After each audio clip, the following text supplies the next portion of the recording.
حضور علیہ الصلوۃ والسلام کے وسیلے سے آدم علیہ السلام کی توبہ قبول ہوئی، نبی پاک کے وسیلے سے نوح علیہ السلام کی کشتی کو نجات ملی۔ مشہور عاشق رسول علامہ جمی علیہ الرحمہ اپنے کلام میں کہتے ہیں نا، اگر نام محمد را نہ یا ورد شفیع آدم، اگر نبی پاک کے نام کو سفارشی نہ پیش کرتے، اس کی شفاعت نہ لیتے، اس کو وسیلہ نہ بناتے، نہ آدم یافت توبہ، آدم علیہ السلام کی توبہ قبول نہ ہوتی، نہ نوح از غرق نجینا، نہ ہی نوح علیہ السلام کو وہ طوفان نوح سے ڈوبنے سے نجات ملتی۔ قرآن پاک میں جو آیت میں نے تلاوت کی ہے، اقتباس پیش کیا ہے،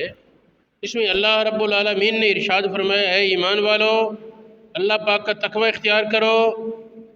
وابتغوا الیہ الوسیلہ، اور اس کی طرف وسیلہ تلاش کرو، وسیلہ ڈھونڈو، اور اس کے راستے میں جہاد کرو تاکہ تم کامیاب ہو جاؤ۔ اسی طرح دوسرے مقام پر اولئک الذین یدعون یبتغون الی ربہم الوسیلہ، انبیاء اور اولیاء کے بارے فرمایا کہ وہ اللہ رب العالمین کی عبادت کرتے ہیں اور وسیلہ ڈھونڈتے ہیں، ایہم اقرب، کون سا وسیلہ اللہ پاک کی بارگاہ میں زیادہ قرب والا ہے، وَيَرْجُونَ رَحْمَتَهُ، اس کی رحمت کی امید رکھتے ہیں، یخافون عذابہ، اس کے عذاب سے ڈرتے ہیں، ان عذاب ربک کان محذورا، تیرے رب کا عذاب ڈر کی چیز ہے، اسے ڈرنا چاہیے۔ قرآن پاک کی ان دو آیتوں میں وسیلہ پکڑنے کے بارے میں دو باتیں ثابت ہوئی۔ ایک تو یہ کہ یہ انبیاء اور صالحین کا طریقہ ہے، اللہ پاک کی بارگاہ میں وسیلہ ڈھونڈنا، کس وسیلے سے یہ دعا کریں، کس وسیلے سے عمل پیش کریں جو زیادہ قرب والا سمجھا جائے۔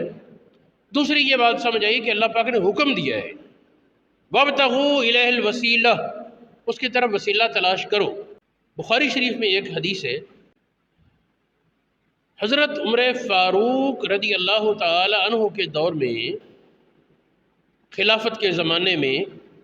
قحط ہوا، بارش بند ہوئی، لوگوں نے نماز استسقاء پڑھی، تو اس پر دعا کے لیے حضرت عمر فاروق نے یہ کہا کہ اللہم انا کنا نتوسل بنبیک، یا اللہ ہم تیرے نبی کے ساتھ وسیلے سے دعا مانگتے تھے، یہ نبی پاک کے چچا، ان کے وسیلے سے تیری بارگاہ میں دعا ہے کہ یا اللہ ان کے وسیلے سے ہمیں بارش عطا کر۔ کچھ لوگ وہ دلائل میں غور کے بجائے وسیلے کا پتہ نہیں کیا مفہوم سمجھ بیٹھے کہ شاید یہ اللہ پاک کے مقابلے میں کوئی چیز ہے، تو اللہ پاک کے مقابلے میں نہیں، بلکہ اس کے بارگاہ میں قبولیت کے ساتھ ہے۔ جن لوگوں کو اس نے اپنی بارگاہ میں قبولیت عطا کی، ان کا وسیلہ پیش کرنا